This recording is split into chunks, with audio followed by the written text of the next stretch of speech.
दोस्तों, क्या आपने सोचा है कि कैसे हम ह्यूमन एक प्रोडक्ट बनकर रह गए हैं। हमारा पैदा होना, स्कूल जाना, नौकरी करना, शादी करना, बच्चे पैदा करना और फिर उन बच्चों को स्कूल भेजना एक पैटर्न सा बन गया है। ठीक वैसे ही जैसे किसी फैक्ट्री में कोई प्रोडक्ट एक पैटर्न को फॉलो करके तैयार होता है और हमें प्रोडक्ट बनाने में सबसे ज्यादा योगदान हमारे स्कूल और कॉलेज करिकुलम का रहा है। 1833 में इंडस्ट्रियल रिवॉल्यूशन के दौरान ईस्ट इंडिया कंपनी को अपने फैक्ट्रीज के लिए क्लर्क और लेबर की जरूरत थी जो ओबीडियंट बने, ना कि इंटेलेक्चुअल। इस चुनौती से निपटने के लिए ईस्ट इंडिया कंपनी ने थॉमस बेबिंगटन मैकुले को नियुक्त किया ताकि ब्रिटिश और इंडियन के बीच कम्युनिकेशन गैप को खत्म किया जा सके। इसके लिए मैकुले ने स्कूल करिकुलम में इंग्लिश को जगह दी और उसे ऐसे ढंग से डिजाइन किया ताकि कंपनी को क्लर्क और इंटरप्रेटर मिल पाए।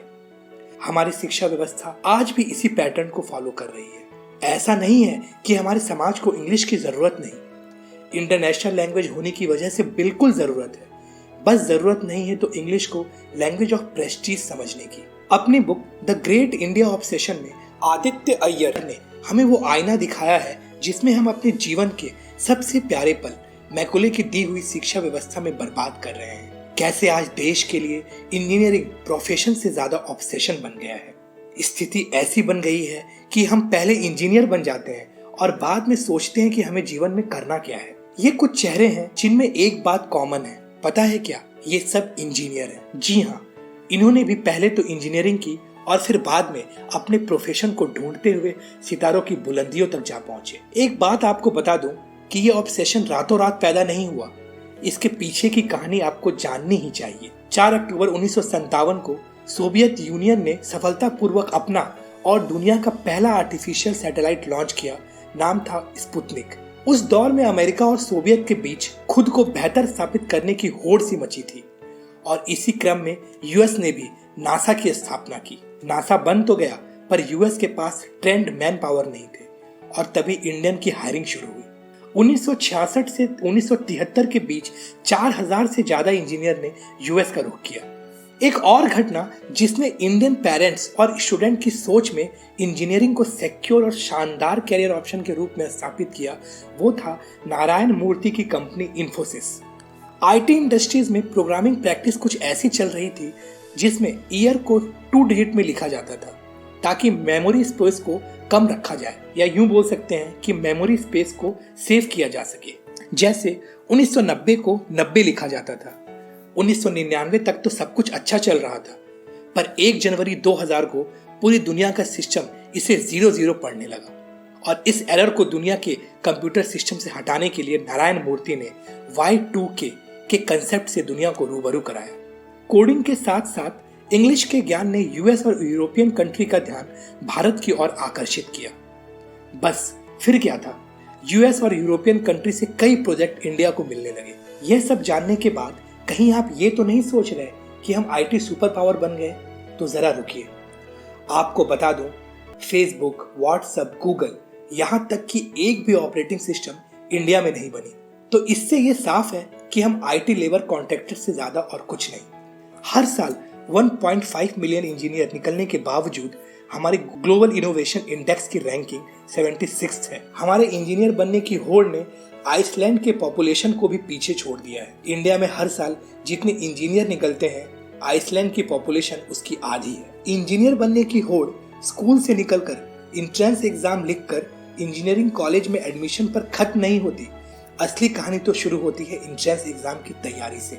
आईआईटी इस शब्द का इंडियन पेरेंट्स और स्टूडेंट की जिंदगी में क्या महत्व है मुझे बताने की जरूरत नहीं। आजादी के समय हिंदुस्तान की लिटरेसी रेट 12% के आसपास थी और इंडस्ट्रियल रिवॉल्यूशन की डिमांड को समझते हुए पंडित जवाहरलाल नेहरू ने साइंस और टेक्नोलॉजी के मद्देनजर रखते हुए 1951 से 49 के बीच 4 आईआईटी स्टैब्लिश कराए। आइए वापस से एंट्रेंस एग्जाम की तैयारी के इतिहास को समझते हैं। कोटा, इस शब्द से इंजीनियरिंग से जुड़े हर लोग वाकिफ होंगे और जो नहीं है उन्हें बता दूं कि हर साल लगभग 1.25 लाख आईआईटी एस्पिरेंट यहाँ अपने सुनहरे भविष्य का सपना लिए पहुंचते हैं। आइए यहाँ के इतिहास को आपसे रूबरू कराता हूँ। विनोद कुमार बंसल बनारस इंजीनियरिंग कॉलेज से पास आउट होने के बाद जेके सिंथेटिक में उनकी जॉब लगती है।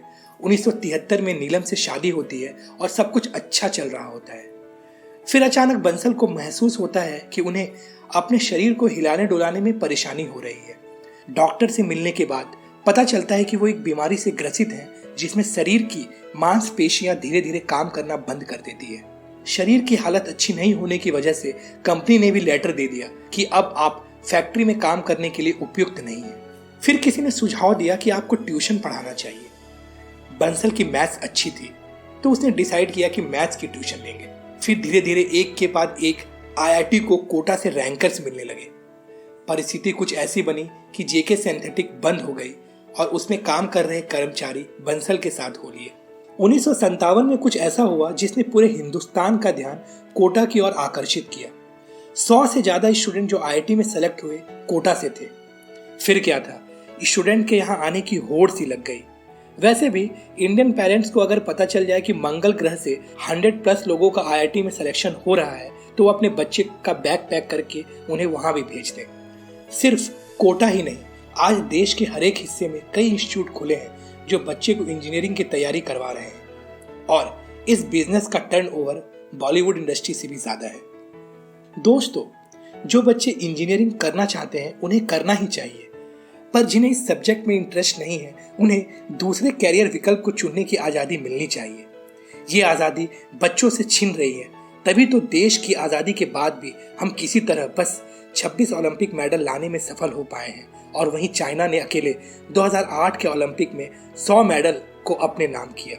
हमारे पास साइंस के एक भी लॉरिएट्स नहीं है, वहीं यूएस के पास 200 से भी ज्यादा है।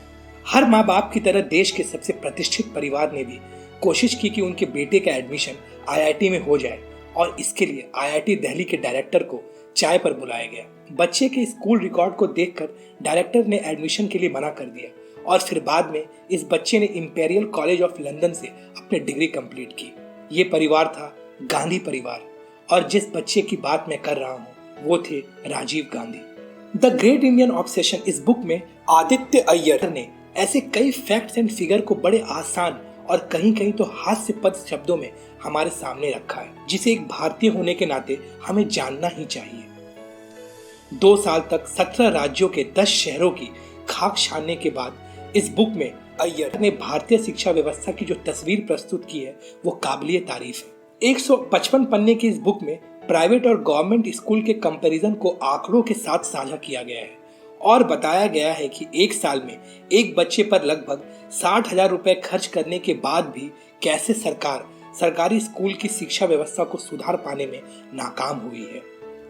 क्यों प्राइवेट स्कूल में बच्चों का इनरोलमेंट 2006 में 19% से बढ़कर 2014 तक 31% तक पहुंच गया। कैसे समाज के एक तबके के लिए इंजीनियरिंग दहेज इकट्ठा करने का एक जरिया बन गया। शिक्षा व्यवस्था सुधरे ना सुधरे, आपको और आपके अपनों को एक जिंदगी ही मिली है और इसे कैसे जीना है मुझसे ज्यादा समझदारी आप में है। बस एक बात याद रखिएगा कि जब हम सफर के दौरान गलत ट्रेन में बैठ जाते हैं तो अगले स्टेशन पर उतरकर सही ट्रेन का इंतजार कर उसमें सफर को फिर से शुरू करते हैं, क्योंकि ऐसा नहीं करने से हिंदी का सफर कब जिंदगी में इंग्लिश का सफर बन जाए पता ही नहीं चलता। अगर मैं आपको भारतीय शिक्षा व्यवस्था से जोड़ पाया तो प्लीज इस वीडियो को लाइक कर चैनल को सब्सक्राइब कर लें ताकि हर वीक जीवन से जुड़ी संवेदनाओं को आप तक पहुंचाता रहूं।